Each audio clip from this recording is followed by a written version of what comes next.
မင်္ဂလာပါရှင်ဒီကနေ့မှာတော့စာရေးဆရာရတရေးသားထားတဲ့လောကမှနိုးထခြင်း Awakening from the War ဆိုတဲ့စာအုပ်လေးကိုဖတ်ပြချင်ပါတယ်စာရေးသူရဲ့အမှားစာလောကမှနိုးထခြင်းဆိုတဲ့ခေါင်းစဉ်ကတကယ်တော့ရိုးရှင်းပါတယ်မနေ့ကနိုးလာတဲ့အခါလှုပ်ရှားသွားလာနေတဲ့လောကကြီးကိုတွေးမြင်ကြရတယ်လို့ပါပဲလောကမှနိုးထသွားတဲ့အခါမနိုးထခင်အချိန်တုန်းကနဲ့မတူတော့တဲ့အမြင်တွေနားလည်မှုတွေရှုထောင့်တွေခံစားချက်တွေခံယူချက်တွေအလုံးကပြောင်းလဲသွားတယ်လောကသတ်မှတ်ချက်တွေလောကစံနှုန်းတွေလောကချမ်းသာတွေဆိုတာလောကမှနိုးထသွားတဲ့အခါလောကရဲ့သဘောလောကရဲ့လှည့်ကွက်လောကရဲ့မာယာတွေပါလားဆိုတာနားလည်သွားမှာပါဒီစာအုပ်ထဲမှာလောကမှနိုးထခြင်းရဲ့အနှစ်သာရတွေကိုဓမ္မရှုထောင့်ဘက်ကနေချင်းကပ်ပြီးတင်ပြပေးထားပါတယ်ကျန်ကိုကတုတ်တန်ဒေသနာတွေတဲကနေလည်းထုံနှုတ်ဖော်ပြပေးထားပါတယ်ကျွန်တော်ရဲ့ဝိပဿနာလှုပ်ဆရာဖြစ်တဲ့မုံလဲဆရာတော်ဖျားကြီးရဲ့ဝိပဿနာတန်ပေါက်ကဗျာတွေကိုလည်းကျေးဇူး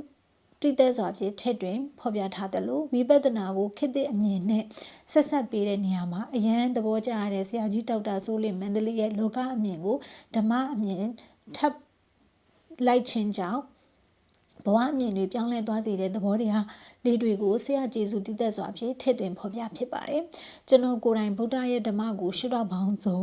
ကဏ္ဍပေါင်းစုံချင်းကပ်မှုပေါင်းစုံကနေနှစ်ပေါင်း20ကျော်စာတွေ့လက်တွေ့အချိန်ရရင်ရတယ်လို့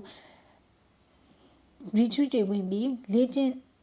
စာအုပ်တွေဖတ်လောကထဲလဲ apply လုပ်ရင်ကနေနားလေလာတဲ့လောကမှနုထခြင်းသဘောတွေကိုအတူခံစားစီမျောစေနိုင်မှုအတွက်မိလုံးလေးတွေ380ဒီဂရီလင်းစီတဲ့စေတနာအပြည့်နဲ့အားလုံးရဲ့အစ္စဒတကားပေါက်စီကိုအရောက်ပို့ပေးလိုက်ပါပြီထုံးစံအတိုင်းဖြစ်ပုံမှန်လေးနဲ့ဖတ်သွားမယ်ဆိုရင်ဒီစာအုပ်ကနေပေးခြင်းတဲ့ concept ကို scope မိကြမယ်လို့ယုံကြည်ပြီးပါတယ်အားလုံးပဲလောကမှာအပြည့်အဝနိုးထနိုင်ကြပါစေရတအခန်း1ဧဝံမေတုတံဓမ္မနဲ့ပတ်သက်လို့ဝေမျှကြတဲ့နေရာမှာလူမျိုးမျိုးရှိနိုင်ပါတယ်တကယ်ကိုတခြားသူကိုသိစေခြင်းနားလည်စေခြင်းနဲ့စေတနာကြောင့်ဝေမျှတဲ့သူတွေရှိသလိုတချို့ကဒီလိုစကားစုတွေကိုဝေမျှပြီးကိုကတခြားလူထက်ပိုတိပိုတက်ပိုနားလေပိုရှေးရောက်ပိုပြီးစင်ကြယ်နေတယ်လို့မျိုးပုံစံဖန်တက်ကြတာလည်းတွေ့ရတယ်အဲဒါကြောင့်ဓမ္မနဲ့ဝေမျှမှုတွေနဲ့ပတ်သက်ပြီးလူတော်များများကလူများကြားမှာကိုတိထားနားလဲတာကို sharing လုပ်ဖို့တက်စစ်စိတ်နေလိုက်ကြတဲ့ဘက်ကိုရွေးလိုက်တာများတယ်ကျွန်တော်ကိုယ်တိုင်ဓမ္မကို sharing လုပ်တဲ့ပုံစံလေးပြောပြချင်ပါတယ်အရင်ဆုံးကိုယ့်ရဲ့စိတ်ကို clear ground လုပ်ဖြစ်ပါတယ်ငါသူတို့စိန်ပုံစံဖမ်းကျင်တာလားငါတိငါတက်ပုံစံဖမ်းကျင်တာလား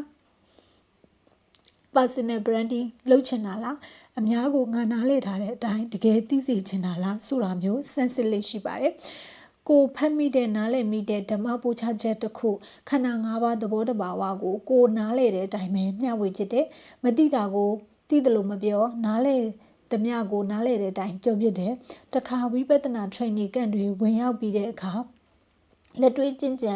နားလည်ထားတာရှိရင်လည်းရှိတဲ့အတိုင်းပြောပြပြတယ်လွန်ခဲ့တဲ့10နှစ်တုန်းကတရားစခန်းဝင်တဲ့အချိန်မှာမျှဝေမှုနဲ့2025မှာတရားစခန်းဝင်တဲ့အချိန်မျှဝေမှုတွေမတူညီတာကိုကိုယ်တိုင်နားလည်တယ်ဒါပေမဲ့ကိုနားလည်ခဲ့တဲ့အတိုင်း sharing လုပ်ခဲ့တဲ့အကြောင်းအရာတွေကိုမျှဝေမှု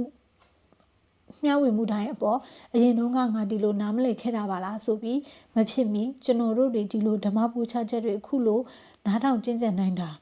ဟာအရှင်အာနန္ဒာရဲ့ဧဝံမေတုတံဤကဲ့သို့တရားတော်ကိုတပည့်တော်ကြားသိခဲ့ရပါသည်ဆိုတဲ့စကားလေးကြောင့်ခုလိုမျိုးတန်ဃာတော်အဆက်လက်ဆင့်ကမ်းတဲ့ဓမ္မပူချချက်တွေကိုလေ့လာကျင့်သုံးခွင့်ရနေကြတာပါဒါကြောင့် Nobel Friend မောင်နှမတွေကိုတိုက်တွန်းလိုတာကကိုနားထောင်မှတ်သားမှုတဲ့အတိုင်း sharing လုပ်ဖို့ဝန်မလေးပါနဲ့ကိုတိကိုတဲ့ personal branding မဟုတ်ပဲတဘာတူဘောတကယ်နားလေစေခြင်းနဲ့စေတနာသာစစ်မှန်ပါစေကိုယ်တိုင်ကစင်ကြယ်မှုအပြည့်အဝမဖြစ်သေးတဲ့တရားအသိဉာဏ်အပြည့်အဝမကြွယ်ဝသေးလဲဝေမျှလို့ရပါတယ်ဓမ္မသင်တန်းတတ်ထားတဲ့သူတွေတရားစခန်းဝင်ပြီးတဲ့သူတွေ တုတဓမ္မတထားသူတွေအဘိဓမ္မာတထားတဲ့သူတွေတရားဆရာတော်ကြီးတွေရဲ့တရားတွေနားထောင်ထားတဲ့သူတွေကိုနားလေတဲ့အတိုင်း sharing လုပ်လို့ရပါတယ်ကျွန်တော်တို့ကိုစီနားထောင်နားလေခဲ့တဲ့အတိုင်း sharing လုပ်သမျှဟာ A1 မေတုတန်ပါပဲဓမ္မကွန်ရဲ့ဖြန့်ကျက်ခြင်းပါပဲနောက်တစ်ခုကကိုကအတိလို့မျှဝေလိုက်တဲ့အခါကိုရဲ့နားလည်မှုကပိုပြီးကျေပြန့်လာတာကိုသိလာမှာပါသူများပြောတာနားထောင်လိုက်တော့ကကိုရဲ့အတွင်းကိုပဲရောက်သွားတာပါ flow မဖြစ်သေးပါဘူးကိုကတဆင်မျှဝေလိုက်မှသာ flow ဖြစ်သွားပြီးစီးဆင်းသွားပြီးတော့ပြည့်ပြည့်ချုံမွေလာတာပါကိုနားလဲထားတဲ့တကူကူကို sharing လုပ်နိုင်မှုအရင်ဆုံးပြန်ပြီးစင်ကြယ်ရတယ်သုံးသပ်ရတယ်စကလုံးစီရတယ်သိစေခြင်းနဲ့စေတနာတွေဖြစ်ရတဲ့အကြောင်းအရာတွေမှာဆရာကြီးလှုပ်တာမျိုးမပါအောင်သိထားတာကိုသိထားတဲ့အတိုင်းရိုးချစ်ချင်းဖြစ်အောင်စီစစ်ရတယ်ဖြေလျှော့ရတယ်ပုတ်ပါရတယ် sharing မလုပ်ခင်တာရတဲ့ sharing မလုပ်ခင်ထားရတဲ့ intention တရား sharing လုပ်နေတဲ့အခိုက်အတန့်ထားရတဲ့ဝိရိယတတိတမာတိပညာအား sharing လုပ်ပြီးတဲ့အခါထားရတဲ့ဥပိ္ပခတရားတွေကကိုနားထောင်လေးလာခဲ့တဲ့အချိန်ကထက်ကိုကနေတစင် sharing